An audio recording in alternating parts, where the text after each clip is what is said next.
Europe 1, 8h15. Europe 1 matin, Maxime Switek. Et d'abord, le vrai faux de l'info. Bonjour Laurent Guimier. Bonjour Maxime. Vous avez passé à la moulinette toutes les réactions à cette vraie fausse déclaration de candidature hier de François Fillon. Oui, parce que tous les amis de François Fillon ont bien dit toute la journée, attention, Fillon a dit qu'il était candidat à la primaire et pas à la présidentielle. Ça ne change rien, mais au passage, ils ont quand même fait passer des petits messages très intéressants. Exemple, le député UMP Éric Ciotti, qui est très proche de François Fillon, nous a bien rafraîchi la mémoire hier sur France Info. Écoutez-le nous dire, Fillon candidat, c'est normal parce que Sarkozy s'est lui-même mis hors jeu.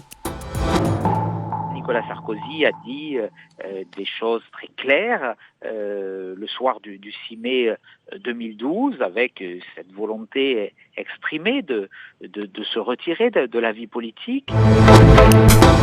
Alors, ce proche de François Fillon affirme que le jour de sa défaite, Nicolas Sarkozy a dit qu'il se retirait de la vie politique. Vrai ou faux ? C'est faux. Et pour vous l'affirmer, j'ai fait quelque chose de tout simple. J'ai relu, j'ai réécouté 3 fois le seul discours prononcé par Sarkozy le 6 mai 2012 à 20h15, un quart d'heure après sa défaite. Discours prononcé à la Maison de la Mutualité à Paris devant des militants UMP, 10 minutes et 729 mots empreints de gravité dont vous vous souvenez sans doute. Alors, qu'est-ce qu'a dit Nicolas Sarkozy dans ce discours ? 1. Fair play, il raconte qu'il a appelé François Hollande pour lui souhaiter bon courage. 2. Il remercie tous ceux qui l'ont accompagné dans la campagne. D'ailleurs, il n'a cité aucun responsable politique, il ne parle qu'aux militants. 3. Il assume sa responsabilité. Je lis « Je porte toute la responsabilité de cette défaite. Je me suis battu sur la valeur de responsabilité. Je ne suis pas un homme qui n'assume pas ses responsabilités. » Ce qui est frappant, c'est que c'est d'ailleurs quasiment mot pour mot ce qu'avait dit Jospin le 21 avril 2002. Vous vous souvenez, quand il avait été éliminé dès le premier tour par Chirac et Le Pen, Jospin avait dit « J'assume pleinement la responsabilité de cet échec. » Oui, mais surtout Lionel Jospin avait annoncé clairement dans ce discours son retrait de la vie politique. Oui, en disant « J'en tire les conclusions en me retirant de la vie politique. » Ça, c'est Jospin 2002. Sarkozy 2012, il commence comme Jospin, et il assume, mais après, contrairement à ce qu'a dit M. Ciotti hier, contrairement à ce qu'a dit Ciotti, on l'a écouté, il n'annonce pas son retrait de la vie politique. Écoutez Nicolas Sarkozy. Une autre époque s'ouvre. Dans cette nouvelle époque, je resterai l'un des vôtres. Et vous pourrez compter sur moi pour les défendre, ces idées, ces convictions.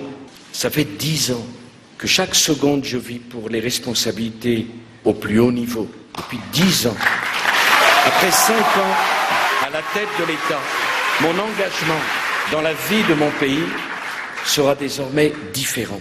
Vous l'avez entendu, Nicolas Sarkozy dit qu'il aura un rôle différent et pas du tout qu'il quitte la scène définitivement. Si je me permets d'insister, c'est que 2 mois plus tôt, le président candidat avait été très clair. Le 8 mars 2012, il avait dit sur BFM TV « Si je perds, j'arrête ». Mais vous l'avez entendu 2 mois plus tard, le 6 mai au soir, il ne répète pas cette phrase. Il ne dit pas « je me retire de la vie politique ». Selon l'expression consacrée, c'est sans doute qu'il n'insulte pas l'avenir, comme on dit. Et quand on lit le Figaro de ce matin et cette petite phrase que vous avez dit dans le journal 8h, être sarkozyste, c'est accepter la concurrence. Je crois qu'il a bien fait de ne pas insulter l'avenir, Nicolas Sarkozy. Merci Laurent Guimier.